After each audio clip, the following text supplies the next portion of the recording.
Mr. Platt, given the facts about projects like the New York Canal in your state, I fully support the idea of having the Bureau of Reclamation be more proactive rather than reactive when it comes to providing financial support for fixing projects that are either at high risk of failure or put the public at risk if they were to fail.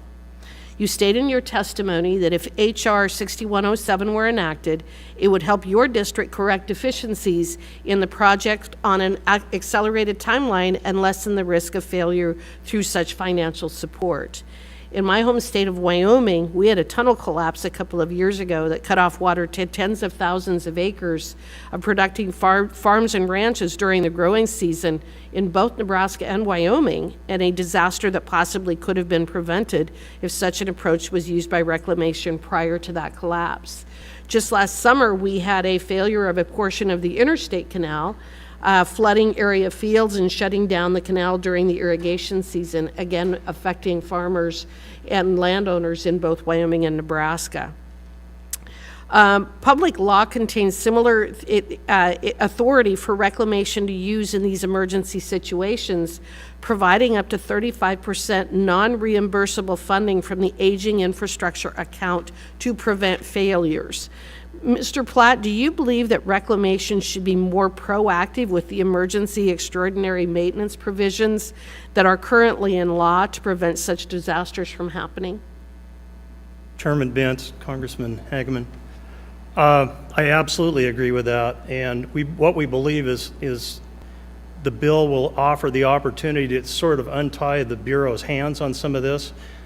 We've been visiting with them about it, and what they tell us is the way the law is written, it is extremely hard without some of these amendments to be able to distribute those monies. And in our minds, it's better to get ahead of some of these. We call them extraordinary maintenance, but get ahead of these things in a non-emergency situation so we don't create the opportunity to have huge liability down the road.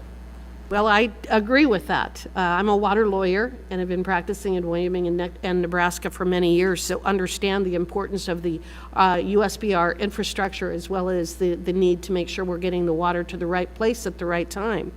Has your district talked to Reclamation about using these existing emergency provisions to provide that 35% in funding? We have talked to them over all the way from the local level to the national level and Department of Interior. We've been going back and forth for a number of years, but we have discussed with them whether or not this is available. We would have to make these amendments in order to make that money available. So their position is that right now they're unable to use that money? Their position right now is that they question whether or not they have the authority to use that money. This would free that up. Shifting gears a bit, I'd like to ask Mr. Schmitz a few questions about H.R. 6127, the MAPWaters Act. According to a recent study by the Wyoming Office of Outdoor Recreation through the University of Wyoming, more people are visiting and recreating in Wyoming's open spaces than ever before, even though some people say that Wyoming doesn't exist, which is a message I'd like to get out there more. Just kidding.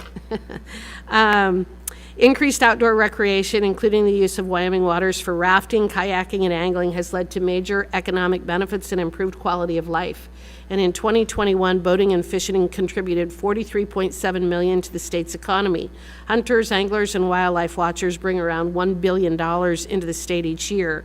All this is to say that converting existing navigation tools into a usable format for visitors is very important to me and my state. Mr. Schmitz, what limitations do the manufacturers of these navigation tools and marine electronics currently experience in accessing federal mapping data and regulatory information? Congresswoman, thank you for the question. The challenge for the manufacturers of these apps or platforms is that the information simply doesn't exist in a GIS or GPS compatible platform. For example, much of the mapping information that's controlled by the federal agencies or managed by the agencies is often held in a paper format. And when it is held in a PDF format, it's often not compatible with GPS or GIS technologies, making it difficult for the manufacturers to incorporate this information.